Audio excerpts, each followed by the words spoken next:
Sejam muito bem-vindos, então, a esse encontro de Psicossomática Florianópolis. É uma honra, um grande prazer receber todos vocês aí para mais esse evento. E como nós estamos aí com um grupo bastante eclético e muitas pessoas novas ingressaram para fazer parte desse encontro especificamente sobre a fibromialgia, eu quero apenas dar uma breve introdução para explicar mais ou menos do que se trata esse grupo. Psicossomática Florianópolis iniciou seus trabalhos em 2017. Inicialmente, ele era um grupo de estudos em medicina psicossomática, e com o passar dos encontros e desses últimos anos, nós nos tornamos um espaço de circulação de ideias na área da saúde, com essa vertente da psicossomática psicanalítica. Então, nós temos hoje no grupo pessoas que transitam em diversas instituições diferentes, pessoas de várias áreas profissionais diferentes também, temos estudantes, e todos são muito bem-vindos porque a ideia é proporcionar um espaço para o diálogo, para o circular de ideias, e tem sido muito proveitoso, não apenas os debates, né, que são decorrentes dos nossos encontros, mas também os laços profissionais que a gente acaba conseguindo fazer com essa iniciativa. Devo ressaltar que o grupo não é vinculado a nenhuma instituição específica, embora nós tenhamos aqui alguns psicanalistas que são vinculados à Maiêutica Florianópolis, nos quais eu me incluo como adjunto, e que todos são bem-vindos, estejam de onde estiverem. Hoje nós temos também essa possibilidade da conexão com a internet, isso traz pessoas de diversas cidades, tem sido muito legal. Já tivemos pessoas de Fortaleza, Curitiba, Rio de Janeiro participando, Porto Alegre. Então é muito bacana isso. Bom, nesse encontro especificamente, eu tenho a satisfação e o prazer de anunciar para vocês essas duas pessoas que eu admiro muito, que vão ser os comentaristas iniciais do trabalho, que é o Yuri, fisioterapeuta, também educador físico. Depois eu vou apresentar melhor o trabalho dele aí, vou deixar também para ele falar um pouco da sua própria biografia. E a Inezinha, que é uma profissional e uma psicanalista que eu respeito muito e que eu quero aqui externar minha gratidão a ela em público. É muito honroso para nós estar recebendo você aqui no grupo hoje, Inezinha. Muito obrigado por aceitar esse convite. E eu tenho certeza que o pessoal vai gostar muito da sua fala e vamos poder articular essas ideias aí. Muito bem. Eu vou, antes de passar aqui para a próxima etapa do nosso trabalho aqui, explicar para vocês também como vai ser mais ou menos a dinâmica do que vai acontecer aqui hoje. Então, eu vou iniciar o nosso trabalho apresentando um caso clínico. Vou falar brevemente aí algumas coisas sobre a fibromialgia do ponto de vista da medicina, uma vez que antes de ser psicanalista eu sou médico e atuo como médico ainda. Aliás, eu atuo na maior parte do tempo como médico. E depois a gente vai ouvir um pouco o Yuri, ouvir um pouco a Inezinha e daí abrir para o debate, para o diálogo, na verdade, como eu vou preferir chamar aqui. Então, qualquer um de vocês vai conseguir participar, comentar, perguntar, depois a gente devolve as falas para o Yuri, para a Inezinha, e eu também posso fazer alguma articulação ali. E vamos contar nesse segundo momento aí do diálogo com a ajuda da minha querida Luciana Marcon, psicanalista, que estudamos juntos aí 3 anos na Maiêutica, uma pessoa também que eu tenho um carinho muito especial e agradeço pela ajuda dela. Daqui a pouco ela vai ter a oportunidade de se apresentar também. Bem-vinda, Lu. Muito bom ter você aí. Então, vamos lá. Vou começar aqui passando o próximo slide para vocês aqui do material que eu preparei para esse encontro de hoje. Bom, assim como nos outros encontros de psicossomática, nós começamos como um grupo de estudos e, de alguma maneira, a gente continua assim. Então, a cada encontro, a gente elenca um texto base, muitas vezes é um artigo, como esse de hoje, outras vezes é um capítulo de um livro, e daí, a partir desse artigo, desse capítulo de livro, dessa leitura, a gente inicia o debate.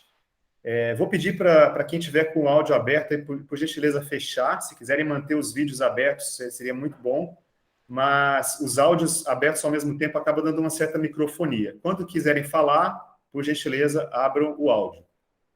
Bom, o objetivo aqui, obviamente, não é a gente se debruçar sobre esse artigo e esgotar o artigo. O artigo é apenas uma forma de fomentar, de esquentar o nosso debate.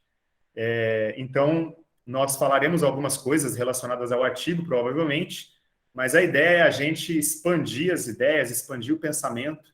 E o mais legal dos encontros de psicossomática é que a gente sempre sabe como começa, mas a gente nunca sabe como vai desenrolar e vai terminar. Porque a nossa conversa vai ser literalmente uma livre associação de ideias, como Freud propõe na psicanálise, né? Eu trago aqui para vocês os autores do artigo e o local em que ele foi publicado, bem como a data. É um artigo de 2010, embora possa parecer um pouco antigo, ele trata de muitas coisas que são, de certa forma, atemporais, então acredito que a gente vai poder aproveitar bastante o conteúdo dele.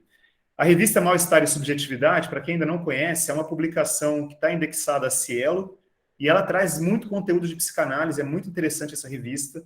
E se vocês derem uma olhadinha no currículo breve dos autores que estão ali elencados, vocês vão perceber que são pessoas que têm algum vínculo com a psicanálise, senão psicanalistas mesmo. É claro que sempre que a gente vai ler um artigo, então a gente precisa saber quem escreveu, quando escreveu, por que escreveu, porque esse contexto tem uma importância fundamental para a nossa compreensão daquela leitura e até a gente entender um pouco da visão de mundo de quem escreve. Então, quem não leu ainda o artigo, eu recomendo fortemente, é um artigo bem interessante, eles trazem uma revisão bastante ampla da fibromialgia, passando pelo Consenso Brasileiro de Reumatologia sobre essa enfermidade, algumas ideias de Lacan, de Freud, de outros analistas. É um artigo bem legal, daqui a pouco a gente vai poder ouvir o que o Yuri Enezinha tem a dizer também sobre o que encontraram nele, e vocês também, participantes, terão a oportunidade de falar um pouquinho.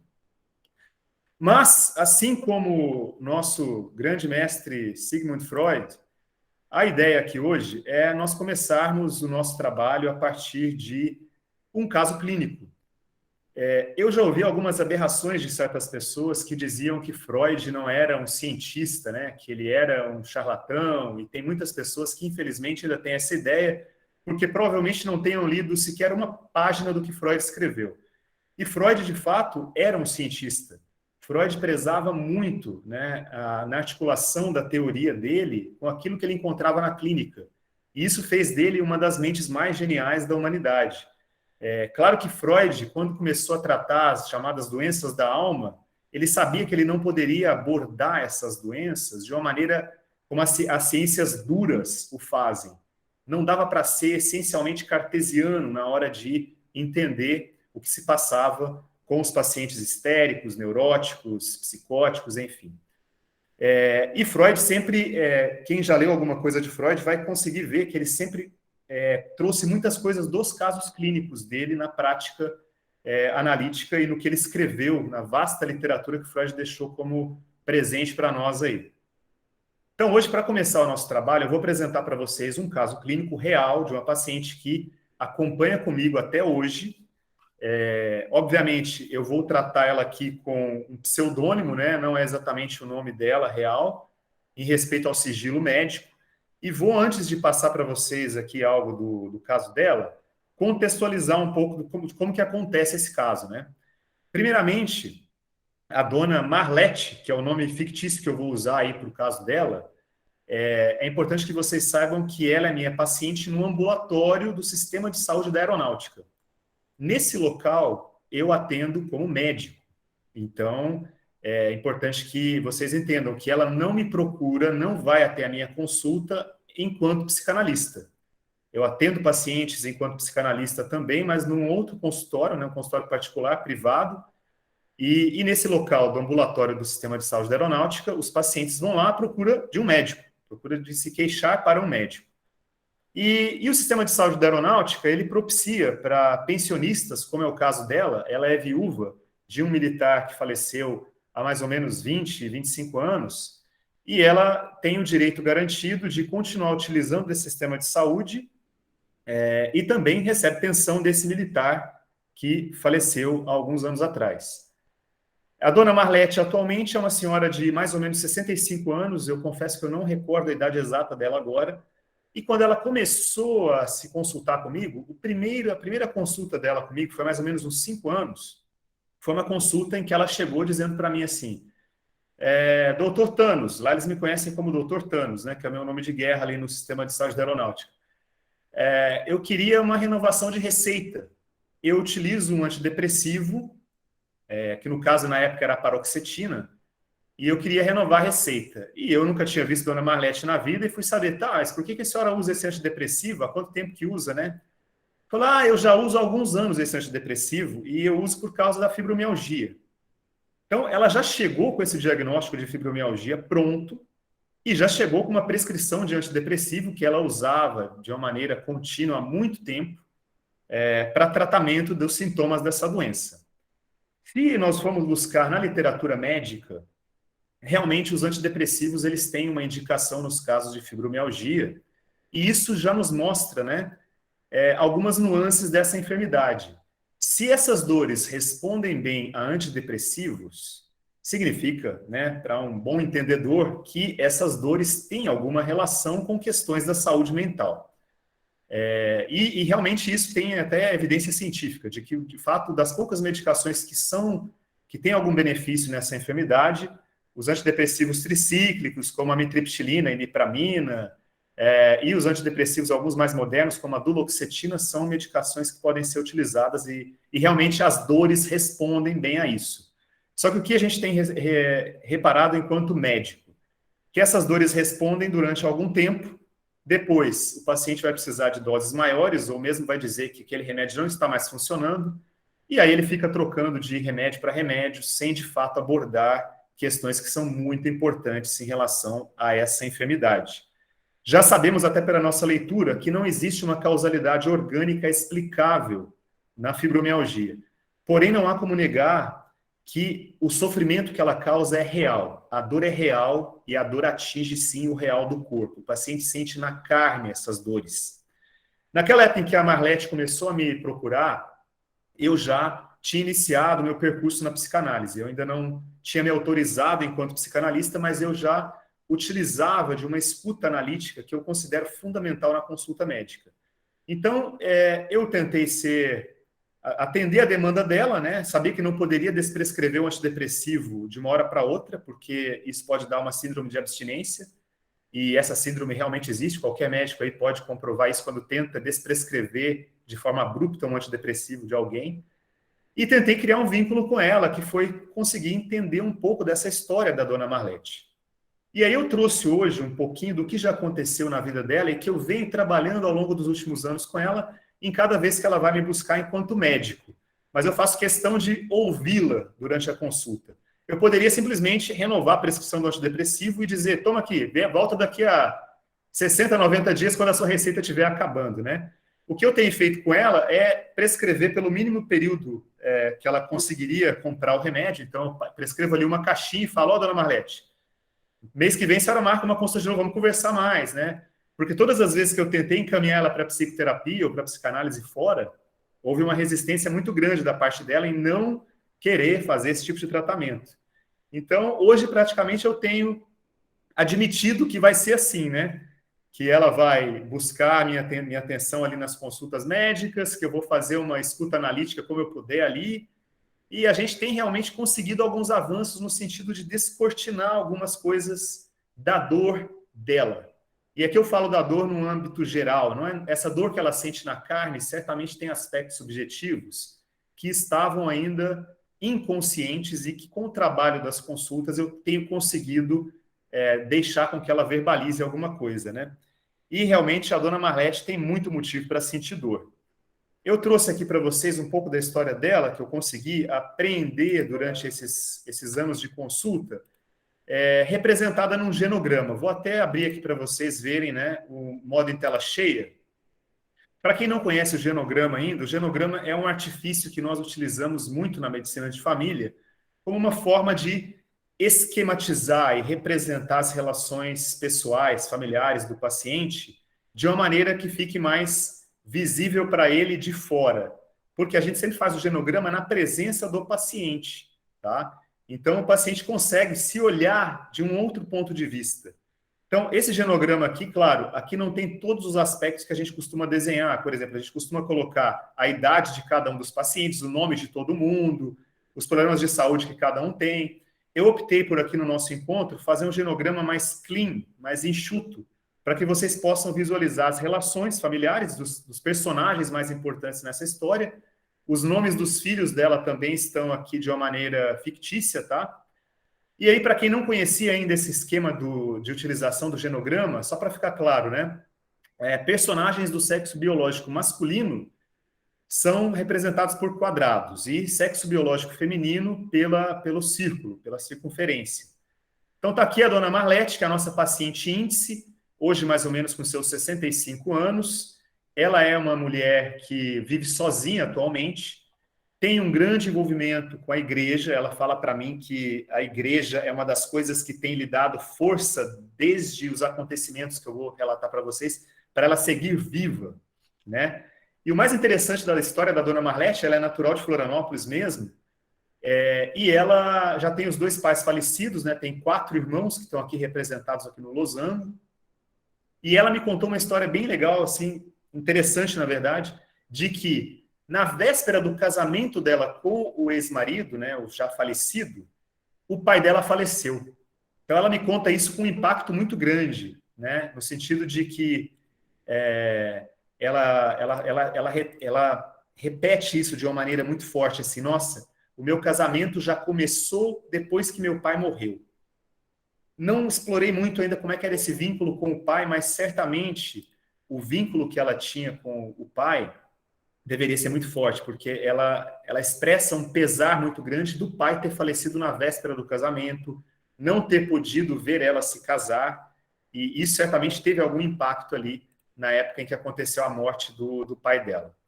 Fora a morte em si de um pai, né, que é algo que certamente tem um impacto para qualquer pessoa. E aí, quando a Marlete se casa com o ex-marido dela, logo ele leva ela para morar em Santa Maria, no Rio Grande do Sul.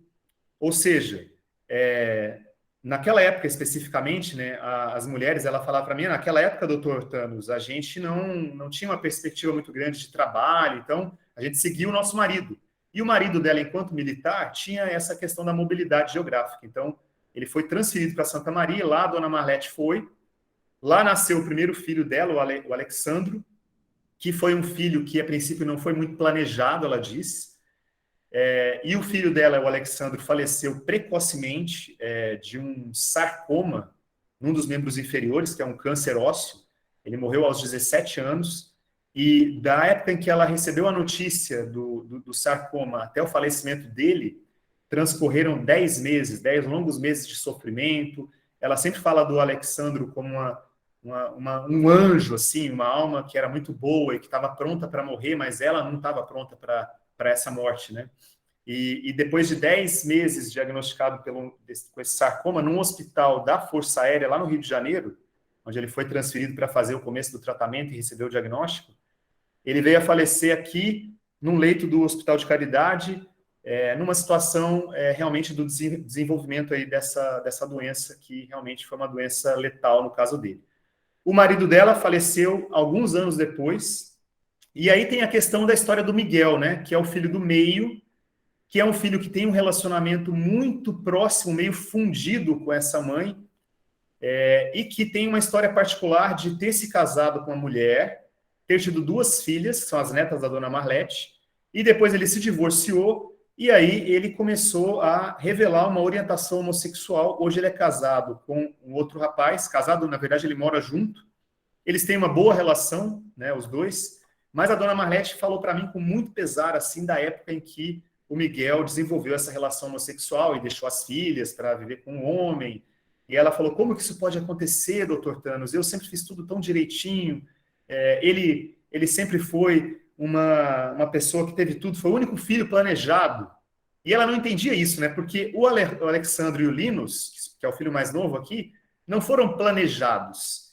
E, em tese, o Linus hoje, na visão da dona Marlete, ela me diz, nossa, o Linus é um cara muito bem sucedido, né? Ele estudou, virou coronel da Polícia Militar, mora lá em Joinville atualmente, é casado, tem filhos também, que eu não representei aqui. E ela sempre compara o Linus com o Miguel, no sentido de que O Linus é um cara que não depende da Dona Marlete para nada, e o Miguel, até hoje, depende muito da pensão da Dona Marlete, não consegue se fixar em empregos. Ele, inclusive, a Dona Marlete paga o aluguel para ele, para o namorado ainda hoje. Então, claro, eu não vou esgotar as possibilidades aqui do caso, né? Mas é para vocês entenderem mais ou menos assim por onde passam as dores da Dona Marlete, né? E que ela vem conseguindo verbalizar aos pouquinhos comigo aí durante as consultas, enquanto médico, não analista.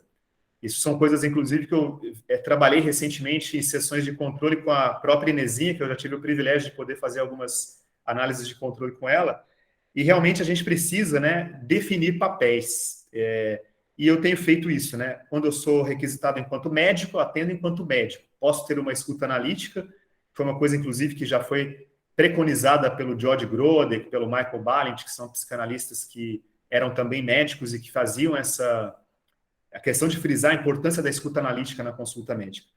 E aí, para terminar a minha fala e passar a bola aí para os nossos colegas que vão falar também, eu quero dizer para vocês uma frase da Dona Marlete, que ela falou para mim numa consulta agora do dia 20 de janeiro, que foi a última vez que ela esteve comigo. Ela falou para mim que 29 anos depois do falecimento do filho, ela chega a sentir o cheiro do refeitório do hospital. O refeitório do hospital onde ela esteve internada com ele, e durante muitas semanas ela sofreu ali. Ele faleceu depois de 10 meses, né? E ela chorou bastante depois que ela conseguiu verbalizar o sofrimento relacionado a essa morte. Fora essa dificuldade da relação com o Miguel, que ela não consegue entender, não consegue aceitar a homossexualidade dele. E recentemente ela conseguiu verbalizar que sempre ela fez muito para ele, pelo Miguel, né? Desde muito cedo. E talvez até hoje isso vem repetindo-se, né? É um cara que ela sempre, digamos assim, tentou fazer tudo por ele e hoje ele acaba sendo muito dependente dela. Então, vou deixar aí a questão do que a gente pode explorar ainda nesse caso, para mais para frente ainda no encontro de hoje. Espero que tenha agregado aí alguma coisa ao conhecimento de vocês. Eu continuo prescrevendo o antidepressivo para ela. Infelizmente, ela diz para mim assim, que fica muito prostrada, muito chorona, se fica mais de 2 ou 3 dias sem tomar a medicação. E também ela tem medo de entrar numa depressão violenta e que as dores fibromiálgicas no corpo, elas ficam muito mais intensas quando ela para o remédio e também nas datas que remetem Marinette aos acontecimentos sofridos da sua vida. Então, assim, hoje ela está usando a duloxetina, o que nós já conseguimos fazer, que eu considero uma vitória no sentido de algum avanço. Ela não está tomando a medicação todos os dias, ela toma a cada 2 dias, então a gente já conseguiu reduzir a dose, que chegou a ser de 60 miligramas para 30, e ela está fazendo em dias alternados. E isso, do ponto de vista médico, é muito bom, porque a gente consegue evitar e minimizar os efeitos adversos de uma medicação. A gente sabe também, do ponto de vista médico, que a fibromialgia responde muito bem à prática regular de atividade física, mas é algo que ela ainda não tem conseguido engrenar e fazer muito com regularidade na vida dela. Bom, agora eu vou então ter o prazer de passar a palavra aqui para o nosso grande colega, o Yuri Cordeiro Zeremata. Eu não sei se o seu segundo nome, se o terceiro nome se fala assim, viu, Yuri? Mas eu vou passar a palavra para o Yuri e também vou dar total liberdade para você falar um pouco aí da sua biografia, viu, Yuri? Que você é um cara que eu respeito muito, não por saber apenas que você estuda bastante, mas também pela sua coragem de buscar novos caminhos, né? Recentemente o Yuri, além de educador físico, ele se formou como fisioterapeuta. O Yuri, ele tem estado no grupo aqui desde o começo do grupo, é um parceirão aí de atividade. Nós já tivemos o prazer de apresentar o trabalho do grupo num congresso uma vez, e foi muito legal essa experiência. E eu te pergunto, Yuri, até que talvez você deva inserir isso na sua fala, né? O toque no real do corpo, a partir das intervenções da fisioterapia, pode ajudar esses pacientes com fibromialgia? A palavra é sua, meu caro. Pode muito. A fibromialgia ela é tratada na fisioterapia basicamente com três estratégias clínicas. A primeira delas é o toque, a segunda delas é a atividade física, o exercício físico, e a terceira delas é o que a gente chama de terapia cognitivo-funcional, que é uma espécie de acolhimento e escuta terapêutica e direcionamento terapêutico no que diz respeito também a, promoção da qualidade funcional do nosso paciente. Bom, já vamos chegar no toque no finalzinho, mas eu queria ter uma fala anterior. Eu gostei muito desse caso clínico que tu trouxe, e dessa fala anterior eu trouxe uns escritos aqui, e são os escritos que eu vou ler eles para não me perder no meu raciocínio, ok? Eu trouxe três trechos de três textos diferentes. O primeiro trecho, ele é sobre o corpo, e ele foi retirado do livro A Sociologia do Corpo, de Davi Le Breton. O segundo trecho, ele é sobre a dimensão simbólica do corpo, e ele foi retirado do nosso texto base, do nosso artigo base de hoje. E o terceiro texto, e o terceiro trecho, ele é sobre a dor, e ele foi retirado de um livro chamado A Antropologia da Dor, também de Davi Le Breton. Então, o primeiro trecho, o corpo. Início de citação. O corpo é o vetor semântico pelo qual a evidência da relação com o mundo é construída.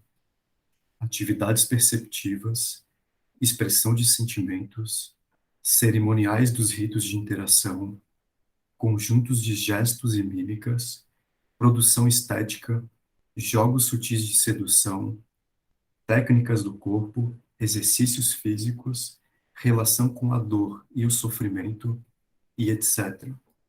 Fim de citação. O segundo trecho, a dimensão simbólica do corpo. Início de citação. Com efeito, tudo que atinge o corpo mobiliza o campo do imaginário, fantasias, identidade, identificações, mas também as modalidades de inscrição do sujeito no laço social e sua relação com o outro, a dimensão simbólica. Jacques Lacan, 1978, fim de citação. O terceiro trecho, a dor. Início de citação. A dor está sempre presa entre os fios emaranhados de uma história pessoal. Entre o sofrimento de viver e o sofrimento do corpo, ela oscila, unindo um ao outro de maneira sutil e necessária, ou, às vezes, de maneira louca e cruel. Fim de citação. Bom, esses trechos, eles suscitam uma questão que eu acho que é a questão essencial do nosso tema de hoje, que é como essas manifestações simbólicas do corpo e da dor estão representados na clínica e fora dela. Bom, corroborando a fibromialgia e os três obstáculos enunciados no nosso texto, que são responder à demanda urgente de alívio, sentimento de fracasso e impotência, e manifestações de rejeição em relação à pessoa que sofre, eu pude elencar 6 sujeitos ou 6 identificações simbólicas e seus discursos, ainda que elas não sejam independentes e sim entrelaçadas, ou seja, elas pertencem ao mesmo indivíduo. O primeiro sujeito, ou a primeira identificação simbólica, é o sujeito de legitimidade. Aqui, há uma necessidade de legitimação da dor para que a manifestação não seja reconhecida como imaginária, e sim como real, mesmo que não haja uma lesão tecidual aparente. Nesse momento, o diagnóstico da doença entra como alívio e como credibilidade pessoal ao paciente. O segundo sujeito, ou a segunda identificação simbólica, é o sujeito do trabalho, ou o sujeito laboral. Aqui, há uma incapacidade ou deficiência na produção de trabalho. Se a gente considerar a produção de trabalho ou a produção criativa como um imperativo da natureza humana. O discurso desse paciente, ele é geralmente, eu preciso de ajuda, eu preciso de mais tempo, eu preciso me afastar do meu trabalho.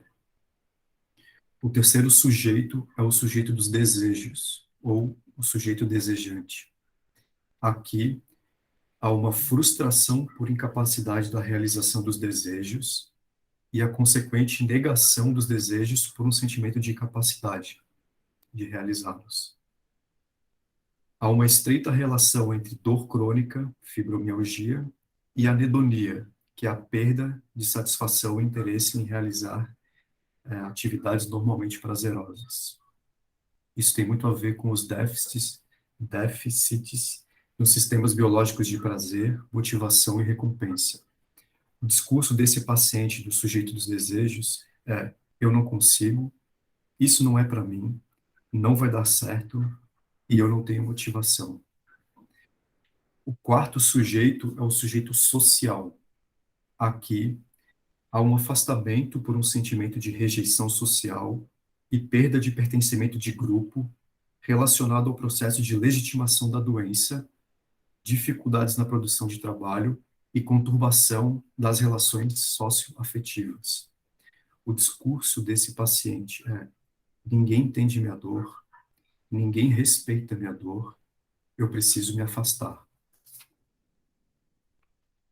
O quinto sujeito, ou quinta identificação simbólica, é o sujeito moral. Aqui, há a construção de um sofrimento moral arraigado em arquetípicos religiosos ou arquetípicos mitológicos, como, por exemplo, naqueles descritos na mitologia grega, como a história mitológica de Prometeus, na religião cristã, com o sofrimento de Cristo, e na Divina Comédia, com a noção de purgatório e de inferno. Aqui, a dor adquire uma narrativa de punição, pecado, culpa, penitência. O discurso do sujeito moral é: por que isso acontece comigo? Eu sofro porque pequei, eu tenho fé que eu vou me curar. E o sexto e último sujeito, ou sexto e última identificação simbólica, é o sujeito de identidade. Aqui há uma construção de identidade de doente, sendo a dor como ponto central da construção subjetiva. Aqui, a dor eleva seu status e adquire uma narrativa de sofrimento de existência ou de sofrimento existencial. Nesse momento, o diagnóstico tem um caráter de delírio e inicia o processo de ganhos secundários. Bom, então a gente tem seis sujeitos ou seis manifestações simbólicas, que inclusive corrobora muito com o caso clínico que o Bruno trouxe, que é o sujeito de legitimidade, sujeito de trabalho, sujeito de desejo, sujeito de sociabilidade, sujeito moral e o sujeito de identidade. Bom, o Bruno me perguntou como a terapia manual ela pode auxiliar o paciente com fibromialgia. A terapia manual, principalmente as terapêuticas de toque sutil, elas induzem uma cascata neurofisiológica muito interessante, que diz respeito a uma neuroquímica do anti-hiperalgésica, que se chama, né? Ou analgésica, né? Como a produção de canabinoides endógenos, de serotonina, de dopamina, ainda que o sujeito fibromiálgico ele tem uma capacidade interoceptiva, ou seja, de perceber o próprio corpo muito ruim, chama de alexetímico, né? Os cannabis chamam de alexetímico, muito ruim. E o toque, ele proporciona uma melhor capacidade de reconhecimento, toque sutil proporciona uma melhor capacidade de reconhecimento corporal. Bom, eu fecho a minha fala inicial. Desculpa eu ter lido ela aqui, mas é que eu tive que ler para não me perder no meu raciocínio, e eu passo a palavra para a Inezinha.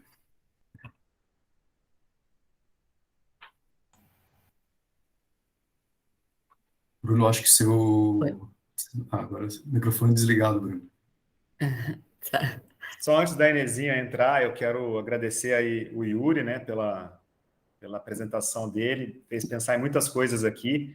E só para esclarecer, às vezes, para quem nunca ouviu o termo, viu, Yuri, a questão da alexitimia é utilizado realmente esse termo na psicossomática psicanalítica, e ela representa uma dificuldade de expressar afetos.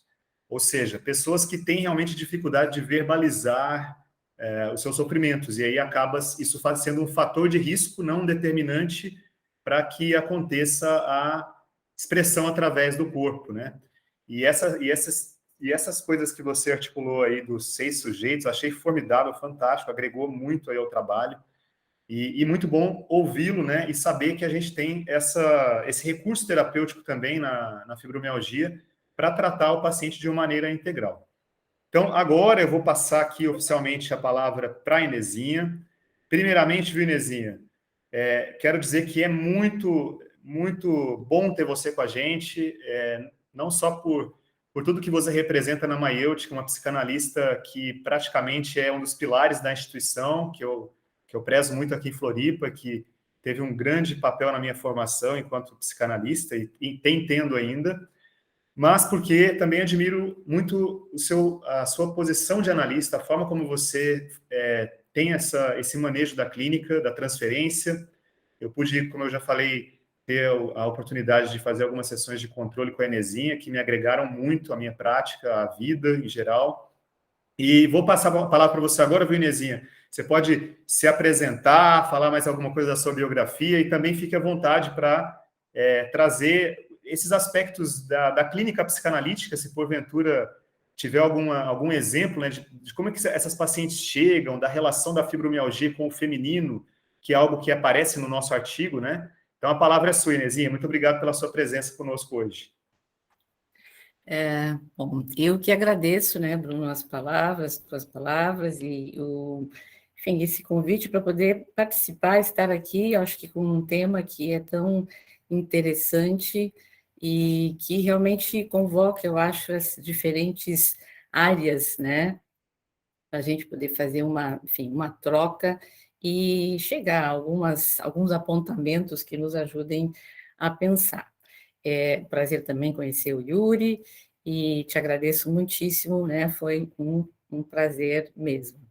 E eu, assim, pensei, né, em algumas coisas, tem muita coisa, algumas que eu não consegui, né, enfim, entrar um pouco mais, que eu gostaria, mas eu, de imediato, assim, me ocorreram algumas coisas. Primeiro, o Bruno falava da questão da biografia, quando o Bruno me convidou, eu logo me lembrei e eu trouxe um fragmento até dessa ocasião, que eu, por muitos anos, eu trabalhei num órgão público e eu integrava, né, além do trabalho que eu fazia como psicanalista, também nesse órgão e no meu consultório, eu integrava uma equipe de, de profissionais, né, médicos, quase sempre era uma junta médica, tinha um fisioterapeuta que trabalhava, enfim, em algumas situações, e assistente social,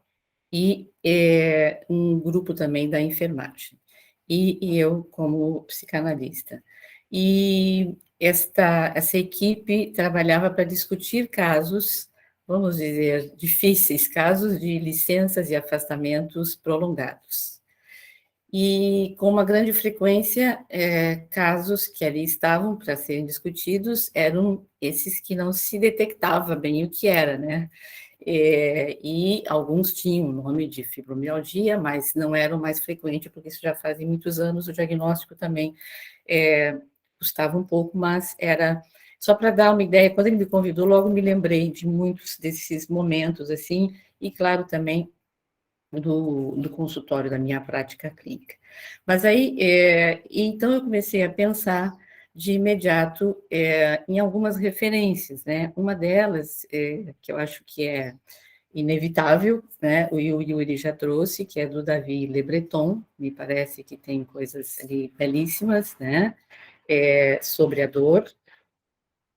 E uma outra que eu trouxe também, da psicanálise, que é do Roberto Harari, que tem um livro belíssimo, claro, que é mais voltado para psicanalistas, que se chama O que diz do corpo a nossa psicanálise. Então, ali ele vai falando não só, né, tem uma parte mais destinada à psicossomática, então foi de imediato, assim, essas duas, claro que daí dentro do Harari está Freud e Lacan, que eu também vou poder mencionar.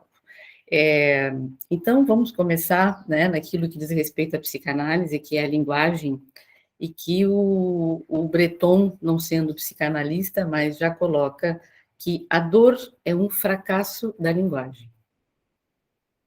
Isto que tem uma dor de sofrer, uma dor da vida, né, que coloca o sujeito em cena, mas não poderíamos deixar de pensar, né, e já começando com um breve comentário do texto que foi proposto, nessa relação entre corpo, dor e gozo. Né? Eu acho que também o Yuri trouxe um pouco já dessa questão do corpo, e uma relação com o corpo que é sempre muito difícil. O corpo, a nossa relação com o corpo é sempre uma relação atrapalhada. Oi, Antônia. E então eu pensei, né, a partir do texto, já de saída, quando aquele texto propõe um nome para a dor. Esse me parece que já nos faz aí situar nesse campo da fibromialgia, nos faz situar e pensar que já poderia não ser somente a fibromialgia considerada no campo da psicossomática. E depois vou poder dizer, eu acho, por que isso, não? Porque exatamente por toda esta origem difusa, não? E dificuldade de se localizar, né? Que nós podemos ter uma ideia ou até um pouco mais de precisão daquilo que acontece com o sujeito, o paciente, né? No caso, o analisante, mas não o porquê acontece. E aí entra a questão da causa, não? O que é isto, este multifatorial, não? Que o texto também traz ali, né? Então, insisto, e isso estou de acordo com o texto que propõe, a fibromialgia não poderia ficar reduzida aí, ou né, restrita ao campo da psicossomática, embora esse seja o nosso ponto aqui. Porque quando nós colocamos, né, enquanto psicanálise, nos interessa a posição subjetiva do sujeito que sofre, ou seja, que ali é necessário, então, que ele fale para que a gente possa saber qual é essa posição, não que possamos inferir ou, enfim, imaginar, e nessa posição subjetiva, o corpo sempre vai estar implicado, como está em todas as neuroses, né? A histérica, obsessiva, a fobia, e por isso eu dizia, né, a psicanálise, e tem um outro texto belíssimo, que é de um psicanalista, o Francis Hofstein, parece que é esse, que se chama O Amor do Corpo. É um texto muito, muito bom também, né? Isso que é trazido ali, não, no nosso ponto de partida, que é esses estados, então, dolorosos, crônicos, que sem um substrato orgânico, né? O que sempre me faz pensar em algo que até eu escrevi num certo momento, aquela que eu acho que todos vocês conhecem, você não tem nada. Ou seja, né, eu acho, não tem nada detectável de onde é que vem isto que o sujeito relata e diz que tem. E esse não tem nada, ou, inclusive, é emocional, ou é doença psíquica, qualquer outro nome que possa se dar, sempre é muito mal recebido pelo paciente que sofre, não? Que tem a dor, porque para ele isso é um descrédito, né, da parte... E é claro que não é essa a posição do psicanalista, da psicanálise com relação a esses pacientes. Eu achei muito interessante no texto proposto uma citação que eu não pude ver o autor esse, que é Hyman, que eles citam, que fala que a dor crônica é um estado de saúde persistente que modifica a vida. Achei muito precisa esta colocação também, porque a vida fica dominada, não? E em casos, diria até mais extremos, me parece que esse sujeito seria a própria dor, ou seja, esse corpo todo, não seria a própria dor. E quando nós falamos no corpo, temos que pensar também, e o Yuri já trouxe vários elementos para a gente seguir pensando, na questão do corpo que nós pensamos com a psicanálise nos 3 registros da experiência psíquica, né? Do imaginário, o simbólico e o real. E nesses 3 registros, então, toda a dificuldade que nós temos de nos localizar aí. E por isso que, se lá no início eu trouxe a frase do Breton de que a dor é um fracasso da linguagem, nós, com a psicanálise, aí trago uma frase do Harari, que as corporizações da linguagem são múltiplas. Ou seja, que exatamente porque a linguagem fracassa, esta corporização daquilo que não é dito, não é falado, se, enfim, multiplica. Né? O fato é que o Bruno também trouxe isso, ou seja, a dor é real, né? Ou seja, há algo que lesiona esse sujeito aí, não? E nesse sentido, essa dor tem que ser escutada. O fato é, e aí eu trago também do Le Breton, que ele diz o seguinte: a dor não tem a evidência do sangue derramado ou do membro roto. Ela exige uma minuciosa observação ou confiança na palavra do enfermo. Ou seja, que aí esta confiança na palavra do enfermo é o que nos toca como psicanalistas, de dar lugar, né, credibilidade, ou seja, que isto que o sujeito pode falar a respeito da sua dor tem valor, valor que deve ser escutado, né? E ele segue mais um que ele diz: a dor, então, não se prova, se sente. Então, achei que essa formulação que ele faz também é muito... E estou pegando, então, para esses também pequenos fragmentos teóricos para fazer esse breve enlaçamento do corpo, da dor e do gozo. Ainda o Le Breton diz assim: o significado íntimo da dor passa pelas tortuosidades e a ambivalência que define a relação do indivíduo com o mundo. Sem saber, o homem gera, às vezes, uma profusão de sofrimento sem a qual lhe seria impossível existir. Por isso falava.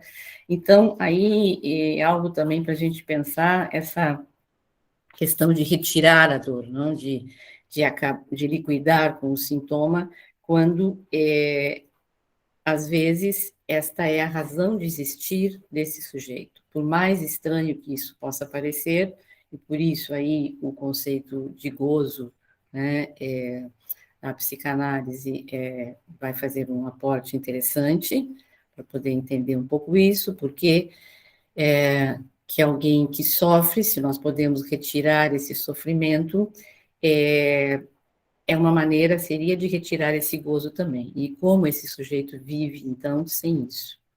Né? Como ele vai conseguir viver? Eu vou poder falar um pouquinho aí do gozo, eu não sei como é que está o tempo, Bruno, só mais uns minutinhos, só para dar também um pouco, não pensar que o gozo é um sentido sexual, mas é um conceito muito importante que Lacan nos trouxe, retirando aí da obra de Freud, né, que o gozo é aquilo que força o princípio do prazer, ou seja, ele é esta contraposição, não, de prazer e gozo, mas porque o princípio do prazer vai fazer um forçamento aí, que aí nós vamos localizar o gozo, ou seja, é chegar numa tensão máxima. Então, por isso parece estranho, paradoxal, como que alguém sofre, mas goza sofrendo. Ou seja, que é algo que é difícil de se aprender assim, né? Desculpem a brevidade disso, mas é importante que eu, pelo menos, mencione isto, tá?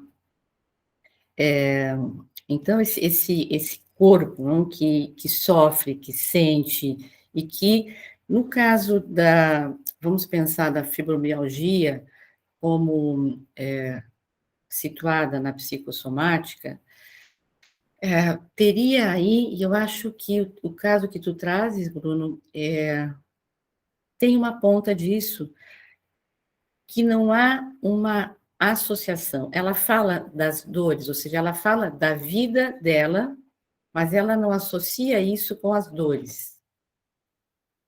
E aí parece que exatamente esse é um ponto importante, né, da psicossomática, especialmente também aí na fibromialgia, que é algo concentrado, né, e que o Harari até vai se referir, não diretamente à fibromialgia, mas eu trago como um gozo estático, como algo que fica fixado, né, e que o sujeito não consegue sair, ele fica concentrado ali.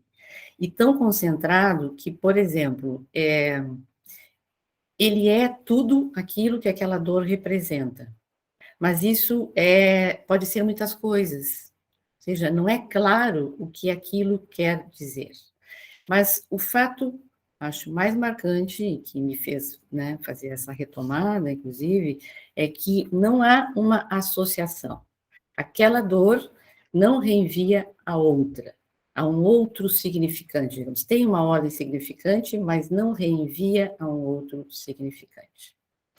E eu teria mais coisas, mas eu acho que para não me estender, eu vou só mencionar teria um outro caso, mas eu vou mencionar um fragmento que eu acho que é interessante, que é desta ocasião em que eu fazia parte dessa equipe multiprofissional, que esta era uma mulher, e aí tem a questão do feminino também, Bruno, que não vai dar.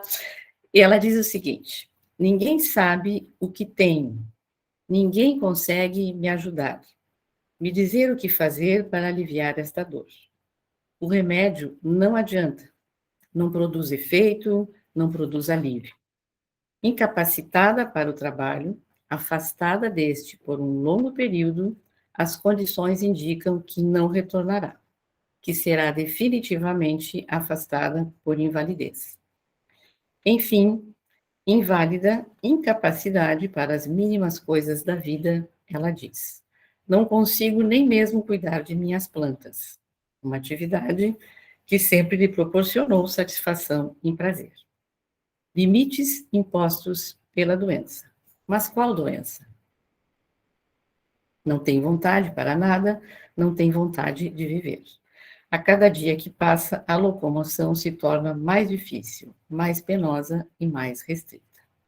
Dores, sofrimento, gozo.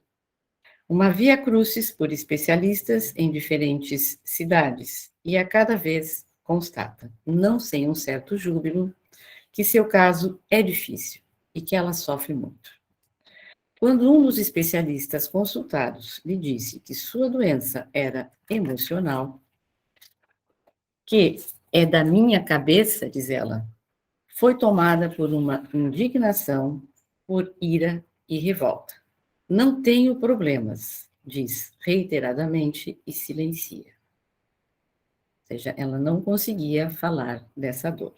E depois, esse aqui eu retirei de um texto que eu apresentei numa jornada que se chamava Sintomas Atuais, uma jornada da Maêutica, há muitos anos, acho que foi em 2008, e tem um outro fragmento que exatamente é o contrário, onde a paciente relata a importância de ir falar, não, e não tomar mais remédios, mas é isso, ou seja, que onde fica, né, esse comprometimento corporal, que realmente é limitante em grande parte dos casos, né, mas que, digamos, marca também uma relação forte aí com o desejo. Qual é o desejo? Se é, né, o desejo desse sujeito, né, desta mulher. E aí podemos pensar, por exemplo, a fibromialgia, histeria, hipocondria, melancolia, são diagnósticos difíceis de se precisar, não? Em função exatamente desta, digamos, de algo no terreno escorregadio e muito complexo, né? Então, onde o sujeito fica aí capturado. Eu acho que eu pararia por aqui, Bruno, em função do tempo, tá? Mas, enfim, com vontade de falar mais, mas depois. Acho que Obrigada. todos estão com vontade de escutar mais você também, mas vamos passar agora um pouquinho a palavra para os demais participantes, porque embora seja muito prazeroso ouvir a Inezinha, a ideia é a gente circular essa palavra. E depois a Inezinha e o Yuri podem retomar, tecendo mais alguns comentários aí também. Então, agora, nesse momento, a gente vai passar para a última etapa aqui do nosso encontro, que é a hora dos diálogos. A gente vai inscrever aí através do chat, quem vai ser por ordem de chegada, tá? E enquanto vocês vão ali se manifestando no chat o desejo de falar, vocês podem simplesmente se inscrever para abrir o microfone e falar, ou podem deixar a pergunta digitada lá também. Eu vou apresentar aqui a minha querida colega Luciana Marcon. Na verdade, eu deixo para você falar um pouquinho sobre você, viu, Lu? E, claro, se você quiser já comentar alguma coisa sobre o texto, o assunto, a palavra é sua. Tá bem, bom dia a todos. Né? O Bruno já me apresentou, eu sou a Luciana, sou psicanalista, também adjunto da Maiêutica. E, enfim, vou organizar esse momento do diálogo. Vou começar pelos diálogos, Bruno, e depois, daí, vamos vendo, eu me inscrevo, tá bem? Tem aqui já uma questão do participante chamado Moleto Digital.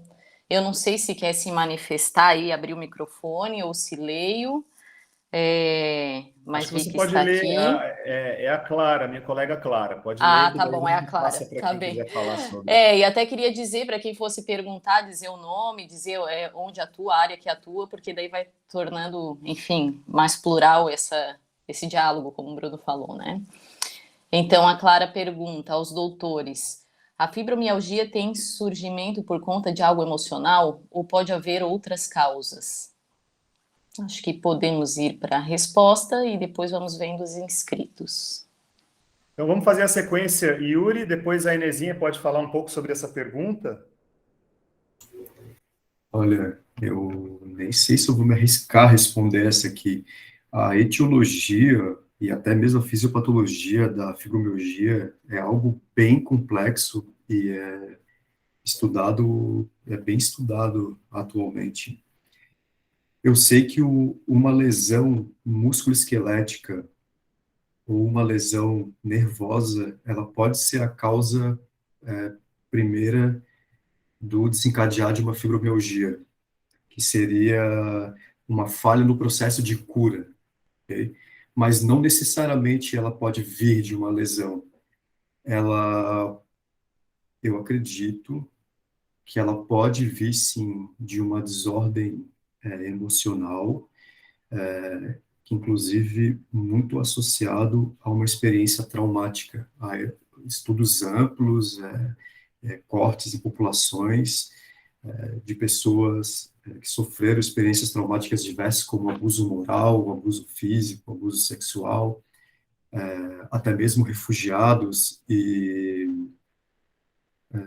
desastres, pessoas que passaram por desastres naturais, como terremoto e tudo mais, que desenvolveram fibromialgia, estudos amplos. Então, ela tem uma etiologia e uma fisiopatologia complexa, que pode provir de uma causa orgânica, de uma causa, de uma lesão primordial, ou não. Ou ela pode vir também de uma experiência traumática ou de uma desordem emocional. É isso, não sei se eu fui claro. Sim, a Inezinha gostaria de comentar alguma coisa sobre essa pergunta da colega, Inezinha? Olha, eu acho que o Yuri colocou, né, dentro, claro, da parte que diz respeito a ele, mas também já entrando um pouco, que isto é de algo que é difuso e que o que nós sabemos é que não sabemos exatamente, né, qual é o que causa, não? Que há realmente, acho que alguns estudos têm avançado. Quando a gente pode admitir que não sabemos, né, acho que isto que procuramos, quer dizer, não vamos ficar no não saber, procuramos saber algo mais a respeito, não? Mas não sabemos no sentido de poder precisar, né? Ou uma coisa ou a outra. E eu acho que o Yuri colocou bem isso, né? E que tem que ser escutado, né? Até para poder exatamente ver se essas dores chamadas de fibromialgia estão aí nesse campo da psicossomática ou se é mais um adicional, mais um sintoma, por exemplo, histérico. Então, nesse sentido, né, é algo que tem que ser escutado e é difícil precisar uma causa. Como eu disse, podemos saber, essa afirmação o Harari coloca muito bem, tomando as questões de Lacan, podemos saber o que acontece, escutando o paciente, né, o sujeito, mas o porquê acontece é um outro caminho. Eu vou tomar a liberdade de comentar também, porque essa pergunta que a Clara traz é muitas vezes a pergunta do paciente. Os pacientes querem saber o porquê que eles se sentem, né, daquela maneira, e a tendência nossa, enquanto cultura ocidental principalmente, é de fato querer encontrar uma causa para cada coisa uma causa, né? A relação de causa e efeito é algo muito enraizado na nossa maneira de pensar. E quando a gente se depara com uma situação como a fibromialgia, que o próprio texto traz, né? Sua etiologia permanece obscura e parece remeter a uma origem multifatorial, sem que nenhuma causalidade orgânica tenha sido detectada. É começar a pensar de uma maneira mais sistêmica. Só que isso é muito difícil de passar para o paciente, especialmente na consulta médica. Vou até me apoiar no relato da Inesinha, né? Naquela hora que ela mencionou que o paciente, para ele, é muito desagradável quando o médico diz: você não tem nada. Como não tem nada, se dói. Então, a dor já é algo. A nossa ideia de fazer um trabalho que remete à psicossomática, eu sempre tento também me lançar ao que já escreveram algumas pessoas que foram consideradas pioneiras, né, nesse tipo de pensamento, como o próprio George Grodek. O George Grodek, ele simplesmente era avesso a essa dicotomia entre corpo e mente, porque ele foi a pessoa que cunhou o termo isso, que mais tarde um pouquinho foi utilizado pelo próprio Freud, depois deles terem feito uma grande troca epistolar na época em que os dois eram vivos ali, né? O Grodek na Alemanha, vizinho do Freud, e o Grodek era um fã incondicional do Freud, e eles realmente tiveram isso está na história da psicanálise, né? Quando o Freud escreveu o eu e o isso, ele tomou emprestado o isso do Grodek. E o isso era justamente algo que o Grodek trazia para mostrar que nós não somos corpo e mente, nós somos tudo junto e misturado ao mesmo tempo. Então, quando a gente fala de uma causa emocional para a fibromialgia, certamente as emoções estão envolvidas no processo, mas a gente não vai poder reduzir a isso. Então, como muito bem falaram o Yuri e a Inesinha, né, tem coisas mais complexas aí. Passa a palavra para a Luciana de novo para moderar o debate aí para a gente.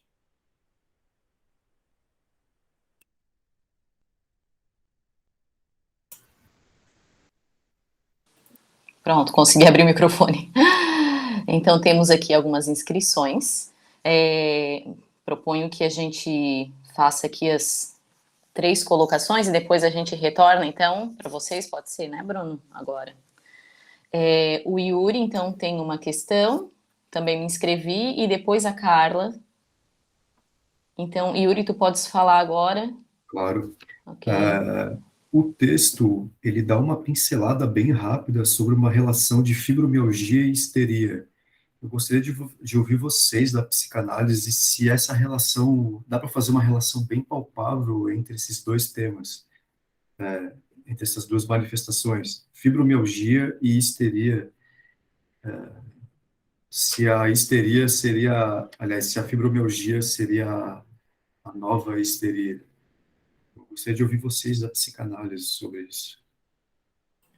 Aí, Lu, vamos agora para a sua Isso. pergunta, depois a da Carla, e fechando esse bloco Isso, de três, a gente passa para a Inesinha, para começar a certo. resposta dela. Isso. Até pego carona com o Yuri. Ia perguntar não sobre a histeria, mas o que vocês pensam, né, sobre isso que aparece no artigo e que aparece assim quando escutamos sobre fibromialgia, dessa incidência no feminino, né? Então, queria escutar o que vocês pensam, enfim, do que da prática percebem também. E uma outra questão que queria escutar um pouco mais é o que pensam disso, dos efeitos da fibromialgia na relação do sujeito com o trabalho. Não o trabalho como uma possível causa necessariamente, mas como isso também me chamou a atenção ali no texto base. Então, essas são minhas colocações. E vou aproveitar e ler, então, as questões da Carla Barros. 2 perguntas. Se não há causalidade orgânica para a fibromialgia, por que o uso de antidepressivo no tratamento? 2. Como tem sido o prognóstico dos pacientes que tomam o remédio e não falam sobre sua dor? Passo para vocês. Vamos ouvir primeiro a Inesinha, então, já que veio a pergunta do Yuri, né? E depois a da Lu, que foi na mesma linha. Passo para a Inesinha agora, por gentileza. Tá, ok. Eu já, antes de começar a responder, eu queria só fazer uma questão a partir do que tu havias trazido também, Bruno, que a questão, a procura do paciente, não, do porquê, o que causou isso. Acho que antes até dessa tem uma outra, que é a busca por um nome, pelo diagnóstico, né? E tendo o diagnóstico, o porquê disso, né? E que eu acho que é bem interessante também, e acho que tem a ver com o artigo, quer dizer, um nome, não? Essa busca de um nome, porque isso situa que o outro sabe algo a respeito dele, né? Coloca um saber aí e tranquiliza de certa maneira, porque agrupa, como, bom, eu não estou sozinho, não tem outros, faço parte de um grupo, né? Os que sofrem de fibromialgia. Bom, mas a questão, Yuri, eu acho, né, muito interessante, te agradeço ter perguntado, porque eu acho que esse é um dos pontos que há por isso eu coloquei ele no início, que se a fibromialgia, né, quando entendida pela escuta, ficar situada aí no campo da psicossomática, talvez não seja uma histeria. Por quê? Porque nesse campo da psicossomática, aí, a fibromialgia, como eu disse, não teria o que dizer, não? O sujeito não tem mais palavras, ele é aquilo fica fechado como se fosse numa frase que ele diz, eu tenho dor aqui, ou ali, eu não consigo dormir. É uma concentração que não reenvia, não, a uma outra coisa, não faz um reenvio, como eu dizia, um outro significante, não entra numa cadeia discursiva que faça isso circular, ao contrário, não? Eu falava desse exemplo em que a pessoa não queria falar, quando diz, bom, encaminha para um lugar, para um profissional em que possa falar, seja psicólogo, psicanalista, não tem problema, não consegue associar, né, aquela dor, ou pelo menos levantar uma dúvida. Então, aí me parece que a fibromialgia seria nesse campo da psicossomática. Mas, como eu disse, quando entra a histeria como uma neurose, ela vai aparecer, enfim, sintomas. Os sintomas, sim, o sintoma tem uma remissão nesse campo simbólico, onde aparece o sintoma, que é uma metáfora, ou seja, aquilo reenvia a uma outra coisa, né? E é isso que tem que ser escutado. E o histérico, né, a histeria, o sujeito quer falar disto incessantemente, né? Quer procurar exatamente esgotar aquilo, não? Embora, bom, a gente sabe que o paciente se agarra no seu sintoma, fica muito bem adaptado, ele busca, enfim, formas de poder se livrar disso, de poder conviver com isso de uma maneira menos sofrida, né? Então, essa seria uma maneira de diferenciar, ou seja, que na histeria e poderia, aí sim, a fibromialgia, daí as dores, né, fibromiálgicas e tudo isso, estarem aí colocadas como um modelo mesmo do corpo, da dificuldade de lidar com este corpo. E até pode ser de uma maneira conversiva, não? Pensando no sintoma aí da conversão histérica, né? Também. Né? Seria ou seja, teria bastante coisa para falar aí que talvez não consiga nesse momento. Mas, e aí já fazendo um pequeno link, para eu não tomar a palavra demasiadamente, com a questão da Luciana, foi algo que eu fiquei pensando desta relação, e a minha experiência, tanto com a clínica, quanto com essa experiência na equipe que eu falei, eram de mais mulheres com esse tipo de queixa, né? O feminino me parece que tem algo aí que é uma questão mais difícil com o corpo, não? De poder encontrar o que é esse corpo do feminino, esse corpo que se diz em falta, esse corpo que aí, novamente, não há um significante que represente o que é o feminino, não? Me parece que aí a gente pode juntar. Mas um outro elemento que Lacan já falava em 55, no Seminário 2, que ele conseguiu já escutar, já propor ali uma dominância autoerótica nesses pacientes, o que nos liga também a uma condição de narcisismo, né, que também é atribuída em maior quantidade, digamos, ao feminino, né, no caso das mulheres, especialmente, né. Então, me parece que teria, né, nesse panorama aí, vejo como tem também aí vários elementos que se ligam para poder, foi o que eu pude pensar, não, a partir da leitura também do texto, o quanto este feminino aí fica carregado, não, de uma busca de encontrar o que fazer com esse corpo, não? E uma outra questão, apenas muito rápida, com a relação ao trabalho, né? Aí também, por isso eu dizia, é difícil precisar, não? Quando entra como um sintoma neurótico, a fibromialgia, ou quando isso fica isolado desse comércio associativo, né?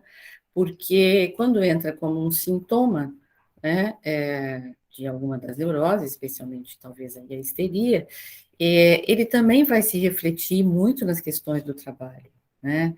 Que embora tenha os assédios, né, já tive a oportunidade de fazer perícia nesse campo também, assédios, o assédio moral, tem condições de trabalhos adversas, né, prejudiciais. Mas a questão, se nós escutamos aquilo que somos chamados a escutar como psicanalistas, que é a posição subjetiva do sujeito na vida, inclusive diante do trabalho, é difícil atribuir somente a uma questão adversa no trabalho o surgimento de algo assim que não tenha algo a ver com o sujeito mesmo. Eu pararia por aqui, obrigada. Bom, daqui a pouco eu passo para o Yuri, caso ele queira acrescentar alguma coisa em relação às últimas duas perguntas, acho que foi da Carla, né, Luciana?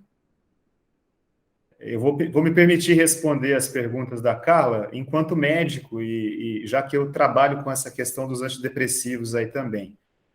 A primeira coisa que eu gostaria de demarcar é que, embora os antidepressivos tenham esse nome, eles não são medicamentos específicos para a depressão, porque o estado depressivo, ele não é também uma situação em que existe um marcador químico que defina a depressão. Então, as medicações antidepressivas, elas não atuam sobre o cérebro de alguém, corrigindo um defeito químico. Ao contrário, elas causam uma anomalia química que, em algumas situações, tem benefício nos estados depressivos. Então, essas medicações, elas não são específicas para tratamento da depressão. Tanto que a própria indústria farmacêutica vem tentando e conseguindo ampliar o leque das prescrições desses medicamentos nos últimos anos. Então, hoje se usa antidepressivo para o mesmo medicamento, tá? Se usa para depressão, para transtorno ansioso, para transtorno obsessivo compulsivo, para climatério, e estão querendo empurrar cada vez mais síndromes e enfermidades para as pessoas tomarem remédio. E aí, já continuando a responder a sua pergunta, como é que se chegou à conclusão de que os antidepressivos eram benéficos na fibromialgia? Empiricamente. Então, essas pessoas foram medicadas com antidepressivos, foram relatando melhora dos sintomas, uma melhora que na prática clínica eu percebo ser temporária. Depois acaba que, se o paciente não tem esse lugar para uma escuta, esse lugar para tentar verbalizar as suas questões, o remédio vai perdendo efeito. E aí os pacientes ficam usando um remédio por um tempo, aí passa para outro, aumenta-se a dose, associa-se outro, sem nenhum embasamento científico isso. Tá? O que eu percebo também é que existem pessoas que batem no peito e vão atrás de um espaço de escuta. Elas assumem que pode haver coisas para elas falarem, que elas podem ter problemas sim, sofrimentos verbalizáveis sim, e à medida que elas procuram um atendimento com um analista, com um psicoterapeuta, elas vão progressivamente melhorando e elas mesmas se dispõem a desprescrever o antidepressivo em algum outro momento. Uma desprescrição que, volto a frisar, deve ser criteriosa, deve ser feita com responsabilidade pelo risco da síndrome de abstinência. Então, a gente vai reduzindo as doses aos poucos, a gente vai fazendo dias alternados. À medida que o paciente se sente seguro, a gente desprescreve de forma permanente a medicação. E isso eu tenho feito com alguns pacientes com bastante sucesso, com outros não. Outros que a gente não consegue desprescrever o medicamento são aqueles que estão resistentes ao trabalho analítico. Também vou me apoiar na fala da Inesinha. Às vezes eles gozam daquela posição de ser a pessoa que sofre com a dor, e aquilo é justamente o que estrutura a sua existência. Então, se a gente tira isso dela, ela vai mexer em feridas narcísicas ou questões que são, às vezes, muros quase intransponíveis. E pessoas também que têm um nível de cognição que não favoreça o trabalho analítico, por exemplo. Então, eu falo até para os meus alunos, né? Eu dou aula no curso de medicina, e uma das coisas que a gente mais vê no ambulatório de atenção primária à saúde, que é o que eu trabalho com eles lá, é essa questão dos antidepressivos prescritos para síndromes álgicas, como a fibromialgia. E tem algumas pessoas que realmente não podem ficar sem o remédio porque a qualidade de vida delas vai cair muito. Elas não estão abertas ou não têm condições de fazer um trabalho diferente do que tomar o remédio. Então, não sei se eu respondi a pergunta, mas é mais ou menos por aí que eu vejo que transita essa questão dos antidepressivos. Antes de eu devolver a palavra para a Luciana, gostaria de saber se o Yuri tem algum comentário aí das perguntas que surgiram, enfim. Tem nenhum.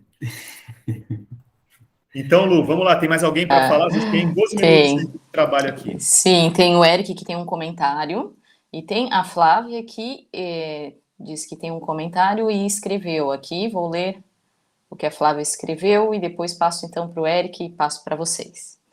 A Flávia escreve: vocês acreditam que os profissionais de saúde em geral estão preparados para uma doença complexa como a fibromialgia, onde a causa é multifatorial? Eu posso responder a pergunta dela rapidinho, desculpa, mas acho que a que eu ia comentar vai encaixar exatamente na pergunta da Flávia. A palavra é sua, meu caro Eric. Vamos lá, seja bem-vindo de novo. Aí, que você acho que estava no último já, né? Isso, eu terminei a residência agora. Deixa eu só me apresentar rapidinho para o pessoal. Então, meu nome é Eric, eu me formei agora na residência de Medicina de Família e Comunidade aqui de Curitiba, né? E eu queria, para responder a pergunta que acho que a Flávia fez, né?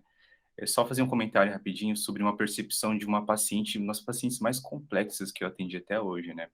Eu estava no posto de saúde, vou ser bem breve, né? E chegou uma senhorinha de cadeira de rodas, de uns 70 anos, assim, sendo carregada pela filha, né? E você já vê de longe e fala, nada de coisa, né?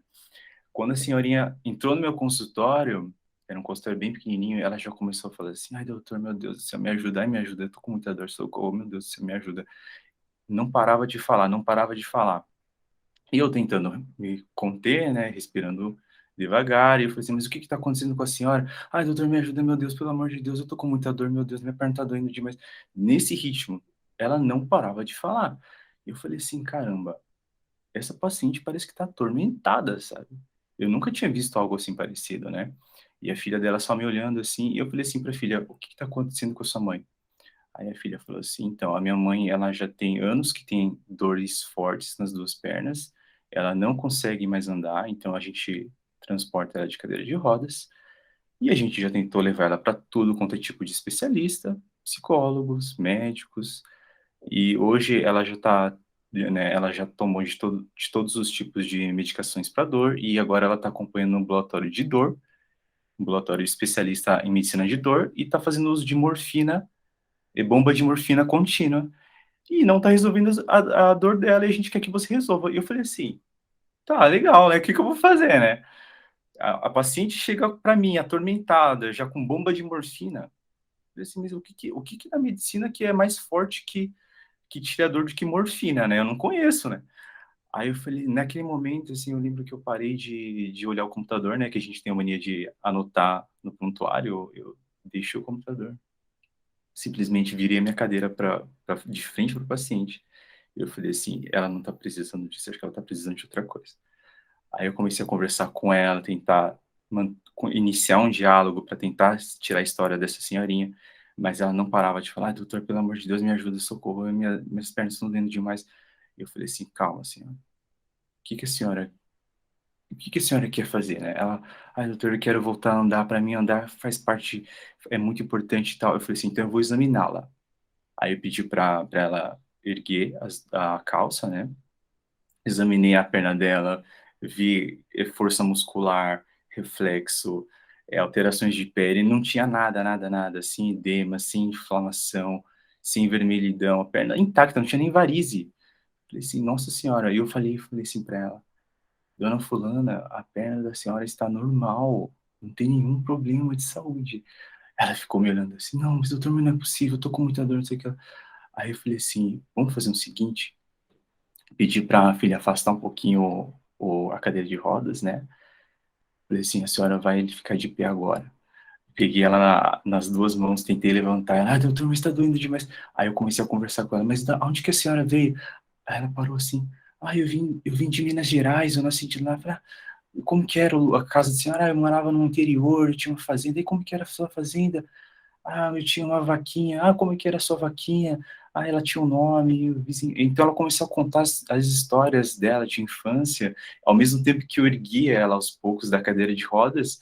E naquele momento, assim, eu consegui ela colocar de pé e a filha dela me olhando assim por trás, assim, com uma cara de espantada, assim, do tipo, caramba, o que que você tá fazendo com a minha mãe, sabe? E eu erguendo ela, doutor, mas tá doendo. Eu falei, não, mas me conta como que era, o nome da sua vaquinha, o que que a senhora fazia? Minha vaquinha, eu tirava o leite dela, eu fazia queijo, meu queijo era o melhor da minha cidade, todo mundo comprava, então vai me contando. Aí, à medida que ela foi me contando a história, eu fui puxando ela né, segurando as mãos, e ela dando passinho, passinho, eu falei assim, eu quero que a senhora tire o sapato e tire a meia. Você vai ficar descalça aqui no consultório. E quem sabe, quem conhece Curitiba, sabe que Curitiba é frio pra caramba. E pedir uma senhorinha de 70 anos tirar o calçado e ficar descalço, andar descalço é sacanagem. Mas ela falou assim, que chão gelado. Aí eu falei assim, pois é, dona fulana, como é bom sentir o chão gelado, né? Sinal de que a senhora tá viva, né? Aí eu fui andando com ela, e era um consultório pequenininho, eu caminhei com ela até a janela do consultório onde batia uma luz do sol, sabe? E eu falei para ela, falou assim, vamos até o sol, vamos andando. Aí a gente foi andando devagarzinho, ela foi contando a história dela, o sol batendo assim na pele dela. Eu falei assim, dona fulana, olha o sol batendo na pele da senhora. Como é gostoso, não é? Ela falou assim, nossa, doutor, é ótimo isso, é uma sensação muito boa. E nessa hora ela começou a chorar. Ela começou a chorar e falou assim que a dor dela sumiu. A dor dela sumiu e ela voltou a andar, que era aquilo que ela queria. E eu falei para ela assim, a senhora é capaz de muita coisa ainda. É capaz de muita coisa. Aí nessa hora a filha ficou espantada assim, e eu falei para a filha assim, ó, você vai pegar sua mãe, vai conversar com a sua mãe e vai tentar caminhar de passo a passo. Vai fazer isso. Daí, nossa, ela saiu agradecidíssima assim do consultório, sabe? E naquele momento eu falei assim, caramba, acho que eu consegui fazer algo que nenhuma bomba de morfina conseguia fazer por ela, sabe? Então, às vezes eu penso assim que para esses pacientes tão complexos, né, tão complexos, acho que as soluções talvez sejam as mais simples, sabe? E agora sim eu quero fazer um link para o texto que a gente trouxe aqui, e que é um texto assim que eu achei sensacional, que fala aqui na página 164, que é no título da desmartenagem e a esquizoalgia.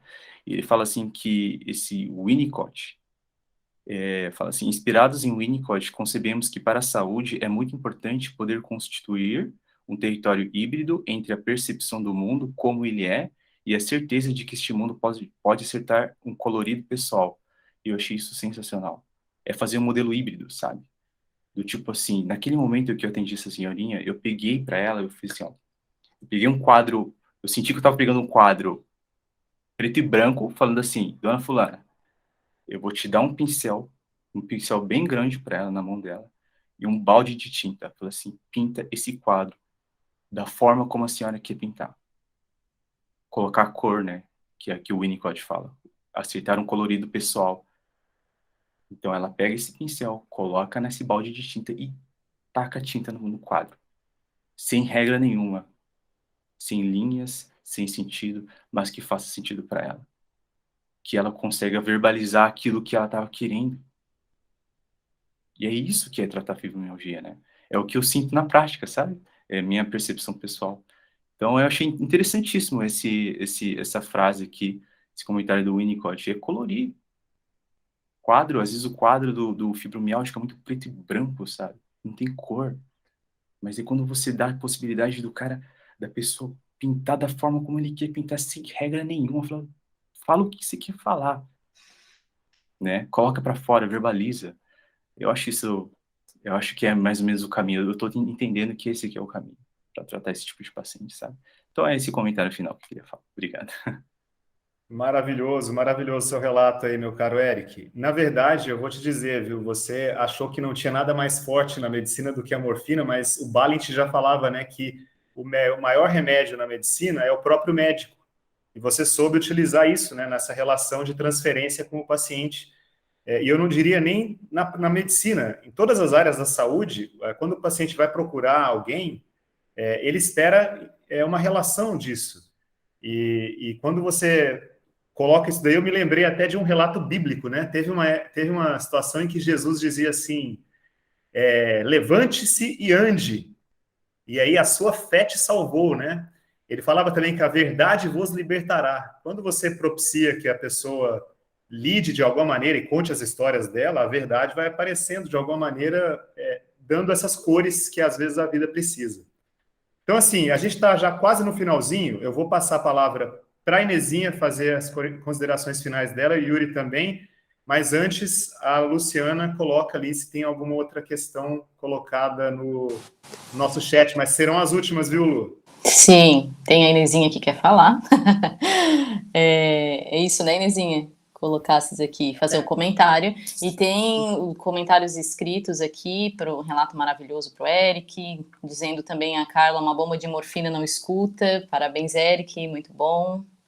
E são estes. Eu acho que tem uma pergunta da Flávia que ficou, né? Eu acho que seria um bom fechamento. Dá uma olhadinha na pergunta da Flávia, mais um Eu pouquinho acho para que você cima. pode, hein, Yuri, você pode falar então primeiro, depois a Inesinha fecha, já que foi essa a ordem de apresentação de vocês. Podem até Tá, utilizar a pergunta aí se quiser para responder. isso. Muito rapidamente, né? A pergunta da Flávia. Vocês acreditam que os profissionais de saúde em geral estão preparados para uma doença complexa como a fibromialgia, onde a causa é multifatorial? Olha, eu vou falar por mim e pela minha área. Eu acredito que os profissionais estão pouco preparados, mas que isso está mudando rapidamente.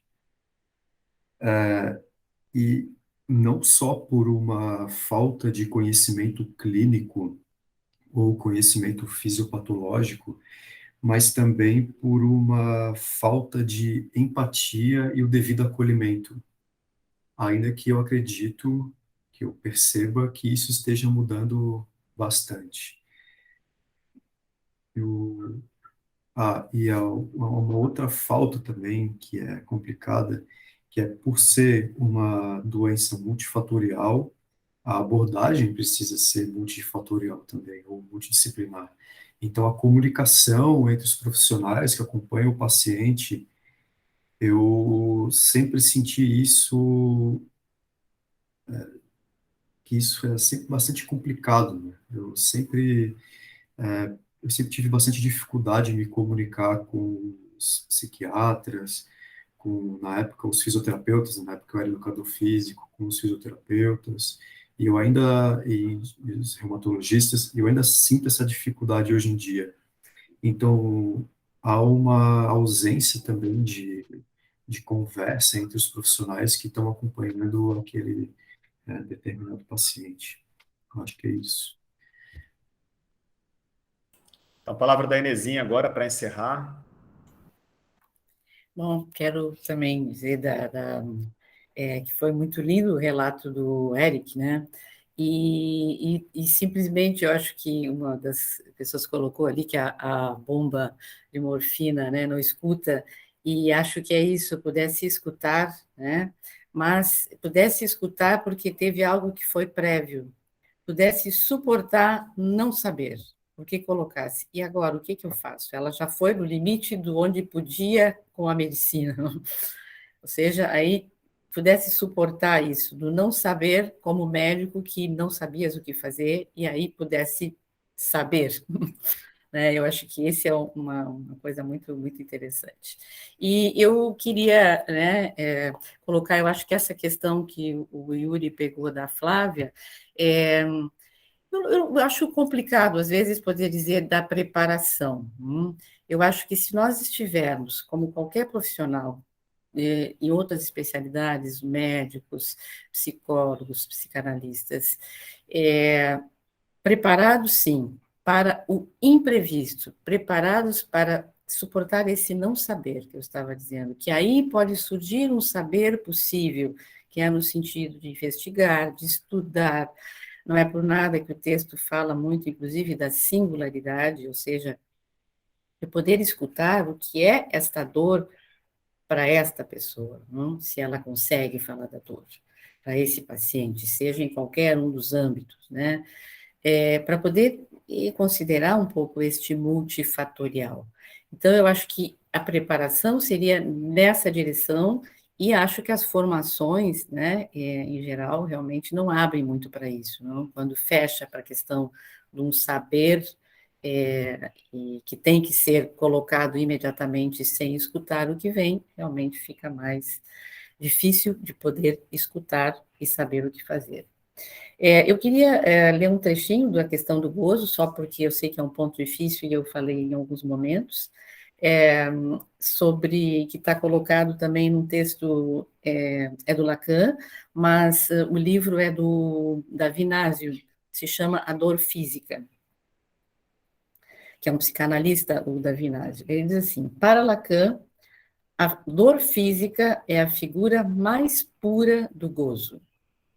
Pois, aí vem a citação do Lacan, pois o que eu chamo de gozo, no sentido de que o corpo se experimenta, é sempre da ordem da tensão, do forçamento, da defesa e até mesmo da façanha. Incontestavelmente, há gozo no nível em que começa a aparecer a dor. E sabemos que é somente nesse nível da dor que se pode experimentar toda uma dimensão do organismo que, de outra forma, permanece velada. Então, eu encerro por aqui com mais isso para se pensar e poder trabalhar. Obrigada. Pessoal, não saiam ainda porque tem a foto agora, hein? Vou pedir para todo mundo aí que estiver conectado abrir os vídeos e aí a gente faz um print da tela, e é algo que depois a gente deixa registrado aí para a posteridade. Enquanto vocês abrem as câmeras, eu quero agradecer imensamente a todos que se conectaram, um agradecimento especial ao Yuri, à Inezinha, à Luciana, que se prontificaram a participar e a auxiliar na realização do evento. E espero que a gente possa se encontrar aí nos eventos futuros. Está todo mundo pronto aí? Posso mandar ver na foto aqui? Faça um sorriso aí, que eu vou dar o print aqui. Espera aí. 3. Deixa eu só tirar a mensagem da tela aqui. Agora vai. 1, 2, 3. Então tá, pessoal. Depois o encontro ficará disponível no YouTube. Acho que ficou coisas a serem ditas, mas sempre ficarão. E desejo um excelente final de semana a todos aí. Obrigado demais pela participação de todos. Obrigada, bom final de semana. Obrigado a todos. Tchau, pessoal. Final de Obrigado. Até semana. mais. Tchau, Tchau, obrigada, até. pessoal. Tchau, Nezinha. Foi um Tchau, ótimo Antônio. trabalho. Obrigada. Prazer, Bruno. Igualmente, um abraço para vocês. Tchau, tchau. Tchau.